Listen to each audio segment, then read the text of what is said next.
మనం రాజ్యాంగాన్ని రాసిపెట్టిన ఋషీశ్వరుడు డాక్టర్ అంబేద్కర్ కులం ఏమిటి? కులం కూడా మనకెందుకండి? ఆయన మహానుభావుడు, ప్రాజ్ఞుడు, ఋషి. నమస్కారం చేస్తాం. అసలు ఆ రాజ్యాంగాన్ని రచన చేయడం ఎవడి వల్ల అవుతుందమ్మా? అంబేద్కర్ దైవాంశ సంభూతుడు కాబట్టి రాశాడు. అక్కడ సామాన్యుడి వల్ల అయ్యే పని అది.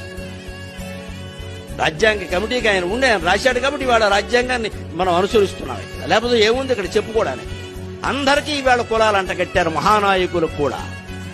ఈ కుల వ్యవస్థని, కుల పక్షపాతాన్ని, కుల సంకుచితత్వాన్ని యువతీ యువకులే తీసేయగలరు ఖచ్చితంగా. పెద్దాళ్ళు అంగీకరించే విషయం కాదు ఇది. అందుకే నేను యువతీ యువకుల సభలోనే చిన్నవాళ్ళైనా నమస్కారం పెట్టి కోరుతున్నా, ఈ కుల పిశాచాన్ని దేశాన్ని నుంచి పారద్రోలి బంగాళాఖాతంలో కలిపేయండి. భారతదేశం బ్రహ్మాండంగా ఉంటుంది, ప్రతి రాష్ట్రము బాగుంటుంది.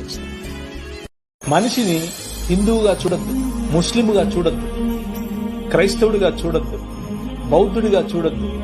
మనిషిని మనిషిగా చూడండి. కష్టమా? చాలా కష్టం. చాలా ఈజీగా, చాలా కష్టం. మతం తట్టుకోలేదు, బట్టలు చింపేసుకుంటది. Download ShareChat.